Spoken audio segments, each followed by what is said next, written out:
So this is a video about portable oxygen, well I say portable, not particularly portable, but oxygen concentrators. So I bought this on Craigslist here about a month ago. I think it was 150 bucks. And it's one of the older style ones. It's probably a few years old. I think it's got 1,000 hours of use on it. But basically what it does is you turn it on, and that's what I'm doing right there, and it starts making a noise, and then it starts to produce oxygen. And I've got a little cup here on the end of this, you can see there. And so this is what I use. You can use this a couple of different ways. So I'm talking about puppies that are in trouble. This is why I bought this. I thought, you know, it'd be a good idea to have this, because if I ever had a puppy that was gasping and having problems, you could really help its breathing by having oxygen. So this thing produces 96% oxygen. So the first thing is, how do you know that it's working? So I'm going to show you how. Annalise, can I get you to hold that phone for me? Hold this phone here, and just point this towards where I am here, over this here. I'm going to take this cup off here. Right, so if you took a flame and you put oxygen to it, nothing happens. He's like, okay, it's not working, it's not working. Well, the answer for that is that flame has already got as much oxygen as it needs. But if I do this, if I light something and turn it and then blow it out, watch what happens. There, that is oxygen. If I blow on it, nothing happens. If I put the oxygen to it, there, blow on it, nothing happens. There's the oxygen. So that's how you can test. I got to thinking about, how would I tell that this thing is in fact working? And later I'm going to have you hold that some more, if you will. Okay. So the answer is, now I know this is working. So this is what I did. So here's what happened.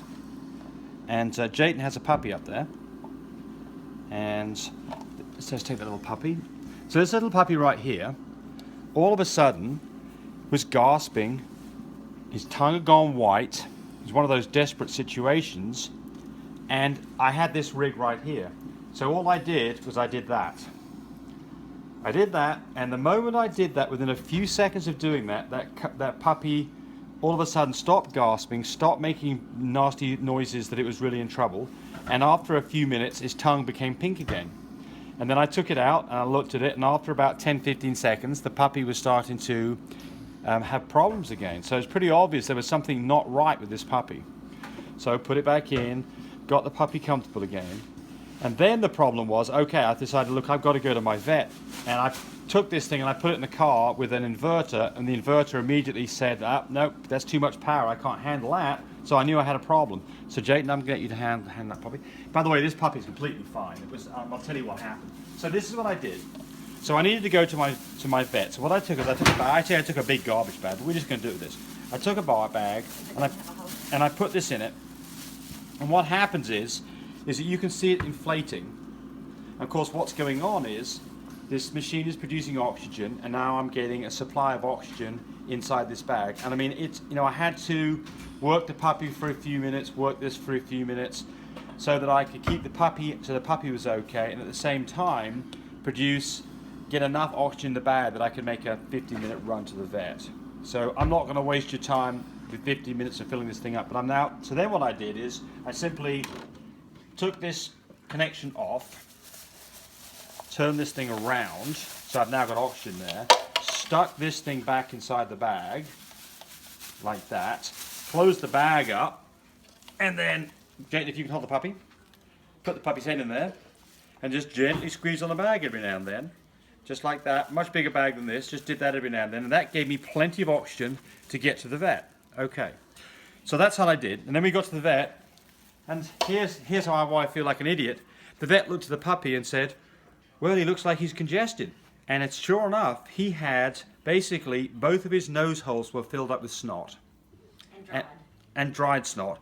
And he took some tweezers and he pulled out this long piece of snot out of both nostrils.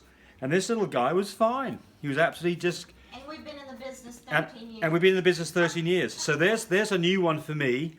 So it was a good day. It was a good day for two reasons. One was that I had a portable oxygen concentrator, and the other one was that a really gorgeous puppy really was not having any problems at all, other than having a bit of a cold, basically. So that's it. Go to www.lovemypups.com. I'm going to see Here's a grand kitty with a puppy. What do you think of that puppy? Do you like the puppy? Oh, he's TT'd on the floor there. She's not even going to answer me, are you, Annalise? Yes, I like the puppy. Thank you. Okay, so he likes you too. So there we go. So anyway, more pictures and videos at www.lovemypups.com. And if you don't have an oxygen concentrator, check out Craigslist or eBay. Maybe you can find one like me for 100 or 150 bucks, because you won't need it today, but if you ever need one, man, it's a lifesaver. Bye-bye, everybody.